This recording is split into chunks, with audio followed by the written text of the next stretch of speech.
మన భారత రాజ్యాంగ నిర్మాత భారతరత్న డాక్టర్ బాబాసాహెబ్ అంబేద్కర్ గారి యొక్క వర్ధంతి సందర్భంగా ఆ మహానుభావునికి ఘనమైనటువంటి నివాళులు అర్పిస్తా ఉన్నాం.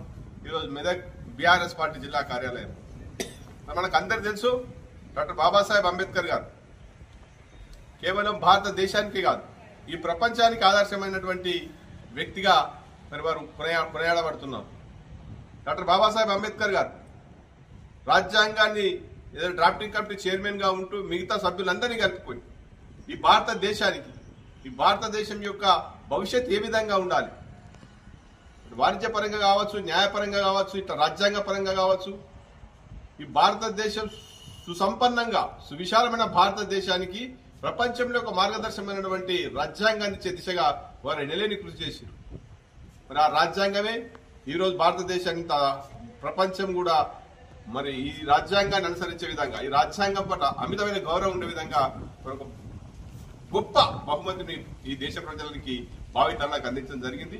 సమానత్వ హక్కు, స్వేచ్ఛా హక్కు, రాజ్యాంగపరమైనటువంటి హక్కులు బాధ్యతలతో పాటు అన్ని రకాలుగా కూడా మరి ఈ పౌరులు మన భారతదేశంలో సంతోషంగా జీవించినట్టు ఎవరి హక్కులు వాళ్ళు కాపాడుకుని ముందుకు పోయే దిశగా మరి మన రాజ్యాంగాన్ని ఇచ్చారు. అంతేకాదు ఇలా ఈ ప్రజాస్వామ్య దేశం మన భారతదేశం ప్రపంచంలో అతిపెద్ద ప్రజాస్వామ్య దేశం. ఈ ప్రజాస్వామ్య దేశంలో కూడా ఈ వ్యవస్థ ఎట్లా ఉండాలి, రాజకీయ వ్యవస్థ ఎట్లా ఉండాలి, దాని మీద కూడా దాన్ని రికాల్ చేసే విధంగా కూడా మరి భారతరత్న అంబేద్కర్ గారు రాజ్యాంగం సూచించారు.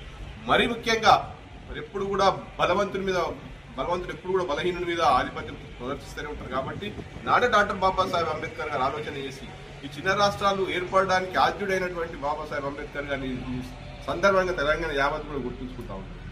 ఆర్టికల్ 3 అనేది లేకపోతే తెలంగాణ రాష్ట్రం ఏర్పడేది కాదు. మరి ఆ రోజే మరి నిన్నటికైనా సరే ఈ బలవంతుడు ఎప్పుడు బలహీన మీద సవారీ చేస్తూనే ఉంటాడనే ఉద్దేశంతో ఏదైనా బిల్లు అంటే ప్రత్యేక రాష్ట్రం ఏర్పాటు కోసం ఏదైతే ఎప్పుడు కూడా మెజారిటీ అభిప్రాయం కాదు, ఆ రాష్ట్ర శాసనసభలో వారు 175 మంది ఎమ్మెల్యేలు ఆంధ్ర ప్రాంతానికి ఉంటే 119 మంది తెలంగాణ ప్రాంతానికి ఉంటే మరి మెజారిటీ సభ్యుల అభిప్రాయం మేరకు రాష్ట్రాలు ఏర్పడడం కాదు, మహానుభావం దైవాన్ని తెలంగాణ రాష్ట్రం ఏర్పడ్డది.